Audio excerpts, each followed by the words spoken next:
Welcome back dear students. आपण शिकू लागलो होतो संस्थात्मक वित्त व्यवस्थेचे स्रोत.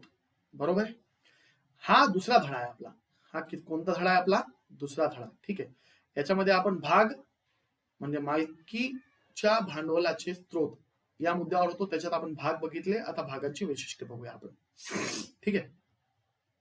अर्थ. भाग हा भाग भांडवलाचा छोटा घटक आहे. भाग हा भाग भांडवल छोटा घटक आहे. जिथं अडचण असेल तिथं मी स्पष्टीकरण देतो. एकदा आपण वाचूया. मालकी हक्क. भाग खरेदी करून मालक झालेल्या व्यक्तीला भागधारक असे म्हणतात. बरोबर. भाग ज्यांनी खरेदी केले ते कंपनीचे मालक होतील, मग त्यांना भागधारक असे म्हणतात. सदस्य देखील म्हणतात, कंपनीचे सदस्य असतात. भाग हे भागधारकाचा कंपनीवरील मालकी हक्क दर्शवितात. भाग काय दर्शवतात? कंपनीवरील मालकी हक्क. म्हणजे भागधारक जो आहे तो कंपनीचा मालक आहे. सरळ जो व्यक्ती भागधारक तो म्हणजे कंपनीचा मालक. अनुक्रमांक. अनुक्रमांक म्हणजे प्रत्येक भागाला त्याचा एक सेपरेट क्रमांक असतो. ठीक आहे. भागांचे डिमटेरियलायझेशन झाले नसले, भौतिक स्वरूपात असेल तर प्रत्येक भाग व स्वतंत्र अनुक्रमांक असतो व तो भाग दाखल्यावर नमूद केलेला असतो. भाग दाखला म्हणजे शेअर सर्टिफिकेट. आता डिमटेरियलायझेशन म्हणजे काय? कसं होतं माहितीये का? पहिले आता आम्ही फोटो काढला मोबाईलने. आता जसं तुम्ही हा व्हिडिओ बघत आहात, हा व्हिडिओ तुमच्याकडे आहे, पाण्यात भिजू शकतो का? जळू शकतो का हा व्हिडिओ? समजा फोटो आहे मोबाईल मध्ये, तर तो फोटो जो आहे तो इलेक्ट्रॉनिकली सेव्ह केलेला आहे. बरोबर आहे. मग समजा हा भाग आहे, हा कोरा पेपर आहे, पण उदाहरण समजा हा भाग आहे, तर भाग लिहिलेला भाग. ठीक आहे. समहक्क भाग लिहिलेला आहे आणि सर्व नियम अटी याच्यावर लिहिलेले आहेत. किती पैशाचा आहे सगळं काही लिहिलेलं आहे. समजा हा शेअर सर्टिफिकेट आहे, भाग दाखला आहे शेअर सर्टिफिकेट. ठीक आहे. मग हा 16 मुळा होऊ शकतो, फाटू शकतो, जळू शकतो, भिजू शकतो, काही होऊ शकतो. मग असं होऊ नये म्हणून कंपनी कायद्याने काय केलं? डिमटेरियलायझेशन म्हणजे कागदी दस्तऐवजाचे रूपांतरण इलेक्ट्रॉनिकली केले. मग भाग हे इलेक्ट्रॉनिक शेअर झाले, इलेक्ट्रॉनिक भाग झाले. मग इलेक्ट्रॉनिक भागामध्ये रूपांतरण करणे म्हणजे डिमटेरियलायझेशन. मग डिमटेरियलायझेशन जर झालं नसेल तर प्रत्येक भाग त्याचा स्वतंत्र एक अनुक्रमांक असतो व तो भाग दाखल्यावर नमूद केलेला असतो. ठीक आहे. हक्क असल्याचा पुरावा. भाग प्रमाणपत्र हे कंपनीने तिच्या सर्वमान्य मुद्रे अंतर्गत जारी केलेले असते. भाग प्रमाणपत्र म्हणजे भाग दाखला काय असतो? कंपनीने सर्वमान्य मुद्रे अंतर्गत, मुद्रा म्हणजे सील, स्टॅम्प, कंपनीचा ठप्पा. ठप्पा काय? तो हा पेपर पे रहता हूं, आदमी पे नहीं रहता. ठीक आहे. तो सर्वमान्य मुद्रे अंतर्गत जारी केलेले असते. भाग मालकीचा हक्क दर्शवणारा हा दस्तऐवज आहे. भाग मालकीचा हक्क दर्शवणारा हा दस्तऐवज आहे. दस्तऐवज म्हणजे डॉक्युमेंट. भाग ही कोणतीही दृश्य वस्तू नसून ती भाग प्रमाणपत्र स्वरूपात ठेवलेली असते. भाग दृश्य वस्तू आहे का? नाही. भाग प्रमाणपत्राच्या स्वरूपात किंवा इलेक्ट्रॉनिक स्वरूपात ही रूपांतरित केली जाते. आलं की डीमॅट. डीमॅट म्हणजे डिमटेरियलायझेशन. डीमॅट अकाउंट उघडावं लागतं. जर तुम्हाला शेअर खरेदी करायचं तर डीमॅट अकाउंट लागतं. डिमटेरियलायझेशन म्हणतात त्याला. डीमॅट अकाउंट तुम्ही उघडलं तर ते तुमच्या खात्यात सेव्ह राहतात. भागाचे मूल्य. मूल्य म्हणजे किंमत. प्रत्येक भागाला एक विशिष्ट मूल्य असते, ते असे दर्शविले जाते. ते विशिष्ट मूल्य कसे दर्शविले? अशा प्रकारे. दर्शनी मूल्य, फेस व्हॅल्यू. हे मूल्य भाग प्रमाणपत्रावर नमूद केलेले असते व कंपनीच्या घटनापत्रकामध्येही नोंदवलेले असते. हे मूल्य काय असते? भाग प्रमाणपत्रावर लिहिलेले असते आणि घटनापत्रकामध्ये सुद्धा लिहिलेले असते. सरळ एमआरपी म्हणजे फेस व्हॅल्यू. समजा एखाद्या गोष्टीची एमआरपी आहे का बाबा? याच्यावर एमआरपी कुठे? हा 2999 म्हणजे 3000 रुपये आहे ना फेस व्हॅल्यू.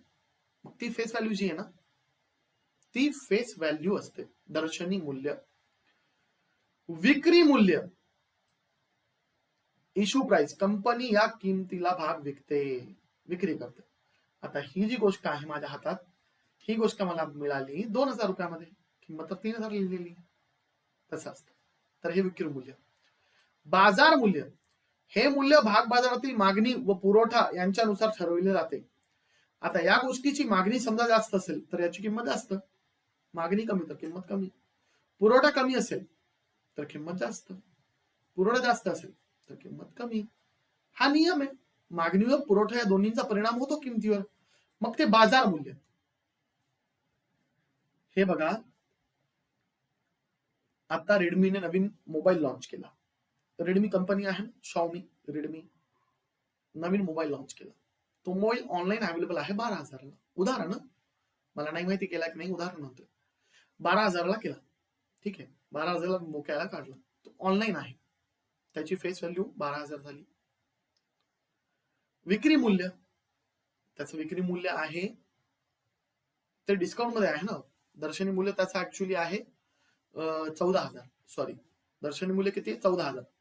पण फ्लिपकार्टवर डिस्काउंट मध्ये विकणं चालू आहे 12,000ला. तर विक्री मूल्य झालं 12,000. आता 12,000मध्ये ते विकताना झालं असं की मी इथं दुकानावर गेलो आणि त्याला म्हटलं बाबा ते मोबाईल मला पाहिजे. तर तो व्यक्ती म्हटला बाबा तुला 15,000 लागतील. 14,000चा मोबाईल आहे, 1,000 रुपये त्याचे स्वतःचे. ते बाजार मूल्य. मागणीनुसार एखाद्या वस्तूची किंमत बदलत राहते. तर हे 3 प्रकारचे भागाचे मूल्य असतात. एक भागाचे दर्शनी मूल्य, विक्री मूल्य आणि मग बाजार मूल्य. हक्क. हक्क भागधारकांना काही हक्क प्रदान केले जातात. भागधारकांना काही हक्क प्रदान केले जातात. उदाहरणार्थ लाभांश प्राप्तीचा अधिकार, बरोबर त्यांना असतो. लेखा पुस्तकांच्या तपासणीचा अधिकार, बरोबर. लेखा पुस्तक म्हणजे अकाउंट्स, हे मालक आहेत ना, तर यांना अधिकार आहे ते तपासण्याचा. भागधारकांच्या बैठकीस उपस्थित राहण्याचा अधिकार, बरोबर आहे. उदाहरण, समजा क्लास सुरू झाला तर तुम्हाला अधिकार आहे क्लासमध्ये यायचा, आहे की नाही? तुम्ही पण विद्यार्थी आहात. मग भागधारकांची बैठक आहे, भागधारकच येऊ शकत नाही असं होईल का? नाही. भागधारकांच्या बैठकीत मतदानाचा अधिकार, म्हणजे त्यांना अजून एक हक्क काय? मतदानाचा सुद्धा हक्क आहे. मिळकत, मिळकत म्हणजे समजा कमाई, ठीक आहे. भागधारक कंपनीच्या वाटप योग्य नफ्यातून वाटा मिळवण्यास पात्र असतो. वाटप योग्य नफ्यातून वाटा मिळणे. वाटप योग्य नफा म्हणजे कंपनीने 5 लाख रुपये कमवले, त्याच्यातून 1 लाख रुपये खर्च झाले, लाईट बिल, रेंट वगैरे सगळं. 50,000 समजा कोणाकडून कर्ज घेतलं ते देऊन टाकलं, उरले किती? 3.5 लाख. तर हे वाटप योग्य नफा आहे. तर वाटप योग्य नफ्यातून त्यांना देतात. यालाच लाभांश म्हणतात. यालाच काय म्हणतात? लाभांश. लाभातील अंश म्हणजे लाभांश. सरळ शब्दात लाभातील अंश. का? लाभ म्हणजे एक रक्कम असते. कंपनीचा लाभ किती, कंपनीचा प्रॉफिट किती, कंपनीचा नफा किती? 5 लाख. तर 5 लाख हा एकाचा आहे का? नाही. 100 भागधारक आहेत त्यांचा आहे. मग प्रत्येकाला त्याचा अंश द्यावा लागेल, त्याचा हिस्सा द्यावा लागेल ना, म्हणून लाभांश. ठीक आहे. हस्तांतरण. हस्तांतरण, हस्तांतरण करणे म्हणजे ट्रान्सफर करणे. नियमावलीतील नियमानुसार सार्वजनिक कंपनीचे भाग मुक्तपणे हस्तांतरित करता येतात. बुढ़ा होगा, मेरे को नहीं दिख रहा दूर से, मेरे को किताब हाथ में लेके बैठना पड़ा लगा, लेकिन किताब हाथ में ले ली है तो फिर वो मैं नीचे पढ़ाऊंगा देख के तो आपको समझेगा नहीं, इसलिए मैं ऐसे पढ़ा रहा हूँ. ठीक है. किताब आपको रखना है साथ में, लेकिन टिक मार्क करना, अंडरलाइन करना जो जरूरी लग रहा है वो मैं नहीं बोलूंगा क्या अंडरलाइन करना है, लेकिन आप आपके हिसाब से करते रहना है. वैसे तो पूरा, जिसको 100 मार्क होना उसने पूरा पढ़ना. क्यों? एग्जाम 100 मार्क की पूरी किताब पे आती, 2 मार्क की नहीं आती. जिसको पूरे मार्क होना उसने पूरा पढ़ना, जिसको थोड़े मार्क होना उसने थोड़ा पढ़ना, जिसको शॉर्ट मार्क होना उसने शॉर्ट नोट पढ़ना.